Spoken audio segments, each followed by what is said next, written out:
जो अलमिया है वो ये है, मसलन जब ये नारा लगा बेखता बेगुना मुआविया मुआविया रदी अल्लाह तआला अन्हु, तो इस पर कुछ लोगों को एतराज हुआ। वो एतराज उस वक्त उन लोगों का मुआखजा करना चाहिए था, हमने तो किया भी था। खता बेखता, बेखता है मरहला इज्तिहाद में, खता है नतीजा इज्तिहाद में, और जो नतीजा इज्तिहाद में खता है वो यूं ही है जैसे बेखता है। वो गुनाह है ही नहीं, वो जुर्म ही नहीं, उस पर मुलामत नहीं, उस पर तान नहीं, उस पर तो सवाब है। खता किस मसले में है और फिर वो खता कैसी है? सब हक पर है। तवज्जो करना, ये तहरुल कादरी अक्सर बयान दागता रहता है और ये तसुर देकर कि 14 सदियों में उम्मत जो है वो मौला अली को बरहक मानती रही है, और ये कह के जो अवाम में हक के मुकाबले में बातिल का लफ्ज है, या हक के मुकाबले में फिस्क का लफ्ज है, या हक के मुकाबले में कुफर का लफ्ज है, वो ज़हनों में हजरत अमीर मुआविया और हजरत आयशा सिद्दीका रदी अल्लाह ताला अन्हुमा के बारे में लाना चाहता है। तो मैं ये बताता हूं कि एक मरहला वो है कि लेकिन वो सब हक पर है,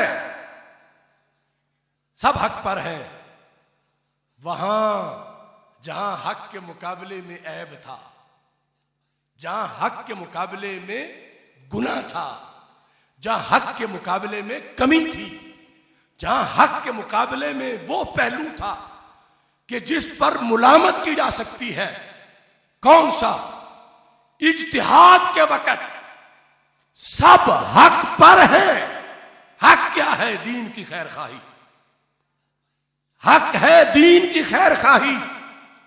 तो जैसे मौला अली दीन के खैर खा थे मरहला इज्तिहाद में, ऐसे ही हज़रत अमीर मुआविया भी दीन के खैर खा थे मरहला इज्तिहाद में। हज़रत आयशा सिद्दीका भी दीन की खैर खा थी मरहला इज्तिहाद में।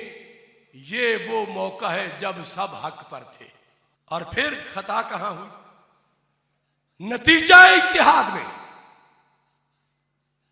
और ये खता वो चीज नहीं जो गुनाह हो, ये उसे खता कह रहे हैं जिसे हदीस एक नेकी का मुस्तहिक करार देती है। इज़ा हकमल हाकिम फज्तहद व असाबा फलहु अजरान। मुज्तहिद इज्तिहाद करे, दुरुस्त नतीजा निकले तो 2 नेकियां हैं, लेकिन इज्तिहाद की यह बरकत है।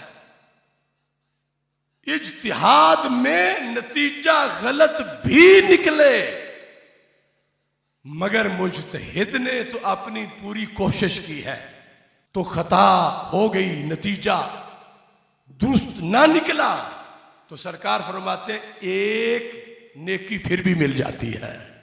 अब जो खताकार साबित कर रहे हैं वो गद्दार सोचें कि खताकार नहीं, मरहला इज्तिहाद में सब हक पर थे।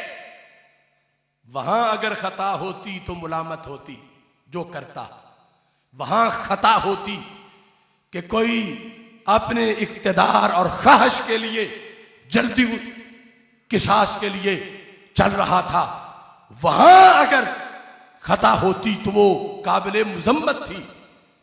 लेकिन सब हक पर थे, सब हक पर थे। और आगे नतीजे में मौला अली हक पर थे और हजरत आयशा सिद्दीका और हजरत अमीर मुआविया रजी अल्लाह तआला अन्हुमा खता पर थे। मगर खता वो खता जो गुनाह नहीं, वो खता जिस पर मुलामत नहीं, वो खता जिस पर तान नहीं, वो खता जिस पर अजाब नहीं, वो खता जिस पर शरीयत ने सवाब का ऐलान कर रखा है कि यहाँ हजरत सैयदना अमीर मुआविया रदी अल्लाह ताला अन्हु को बेखता और बेगुनाह कहने से मौला अली रदी अल्लाह ताला अन्हु का हक पर होना उस पर कोई ज़रब नहीं लगती।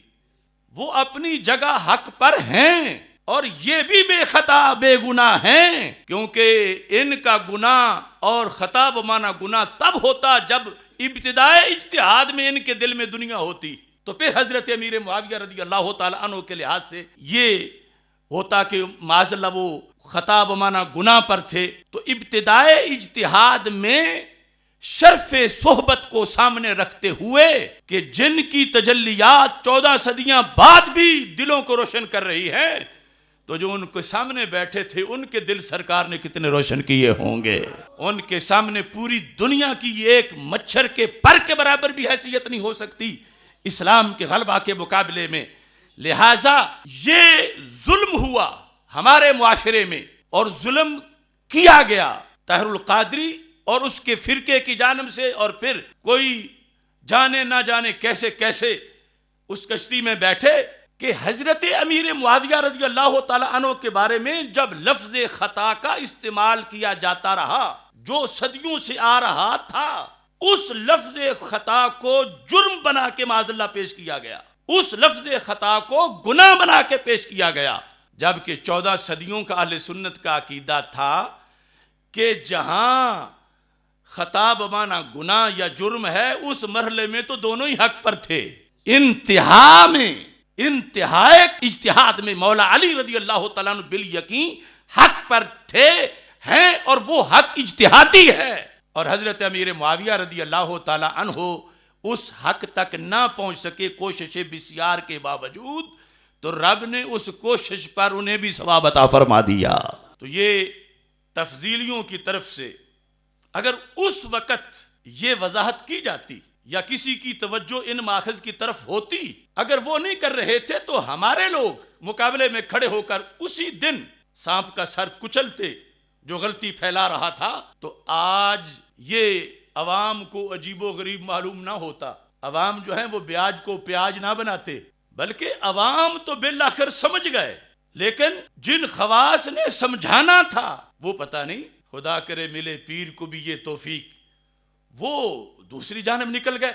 जिस वक़्त सैयदा आयशा सिद्दीक़ा रज़ी अल्लाह ताला अन्हा की खता का जिक्र किया जाता रहा, और जाहिर है कि 14 सदियों में जब बहस हुई तो हक और ख़ता ये जो आखिरी मरहले का है, हर किसी ने खता के साथ इज्तिहादी का लफ्ज़ नहीं लिखा। अब मैंने आला हज़रत फाज़िल बरेलवी का पढ़ के सुनाया आपको, तो उसमें भी यानी सिर्फ खता का जिक्र अभी फतावा रज़विया से किया, लेकिन चूंकि बहस में पता है कि किस दर्जे पे हो रही है और इसके मुसल्लमात क्या हैं। अब यहाँ पर सैयदा आयशा सिद्दीक़ा रज़ी अल्लाह ताला अन्हा के लिए जो लफ्ज़ ख़ता इस्तेमाल किया गया, हमारा उससे इख्तिलाफ नहीं, लेकिन वो जिस पस मंज़र में किया गया, जिस सियाक में किया गया, अगर वो उस वक़्त मुआशरे को बताया जाता तो सैयदा तय्यबा ताहिरा हज़रत सैयदा फ़ातिमा रज़ी अल्लाह ताला अन्हा के इज्तिहाद के मामला में लोगों को कोई अजनबी बात महसूस ना होती।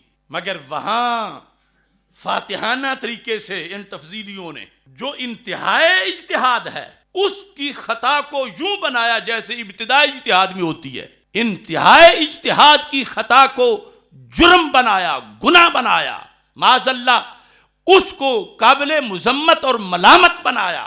ये पूरी धांधली थी अहले सुन्नत व जमात के साथ। तब लोगों के ज़हन ऐसे हो गए कि खता इज्तिहादी तो जुर्म होता है।